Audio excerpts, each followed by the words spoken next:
This segment brought to you by Kansas Farm Bureau, the voice of agriculture.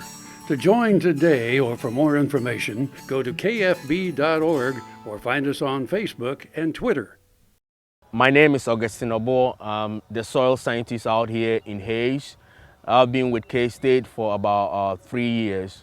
Most of what I do is soil management, soil and nutrient management in dryland systems.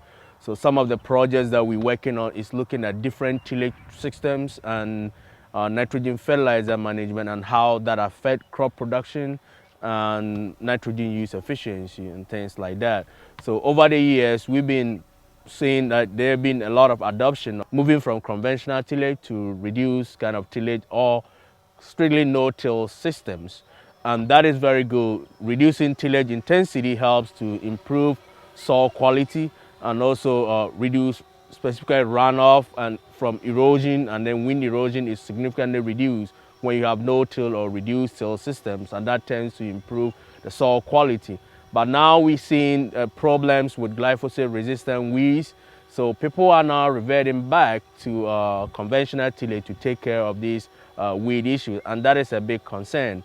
One of the things that we are trying to do is to put something like cover crops, planting cover crops in dryland system to try to suppress some of the weed issues. We've been seeing some good results from our work in cover crop work we are doing in Colby and our HP ranch, that we've seen when you grow the cover crops in the fallow phase, we suppress weeds very significantly. So this could be a way forward, trying to reduce some of these glyphosate-resistant weed issues that we are seeing in our dryland system. We've seen that if you have too many species mixes, you don't have more biomass compared to where you have a simple kind of cover crop mix, where you have just grass mixes, where we have oats and triticale mix, or we have oats-triticale and pea mix. It does better than when we have oats-triticale-buckwheat-radish mix. That's kind of, if you have too many species mixes, the seed cost is higher.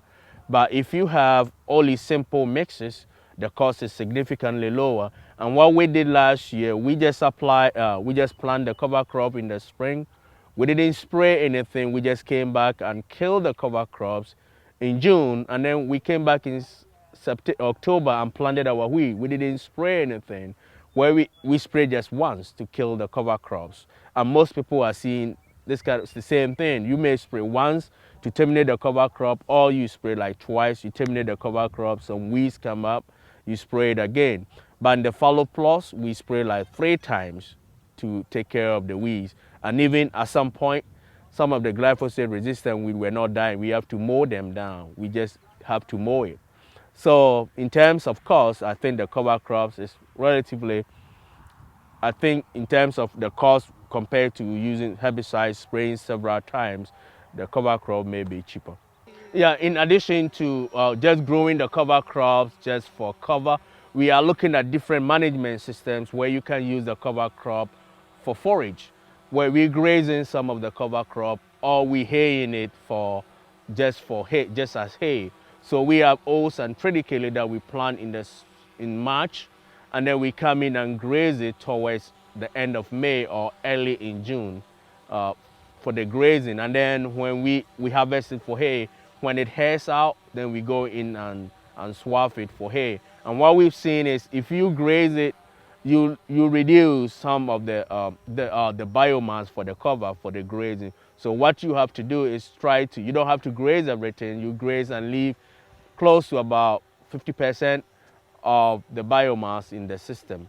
And then when you are harvesting it for hay, you try to cut it a little bit higher, taller than when you do the normal for hay. So we cut it just about 6 inches high so that we can leave a lot of residue in the soil.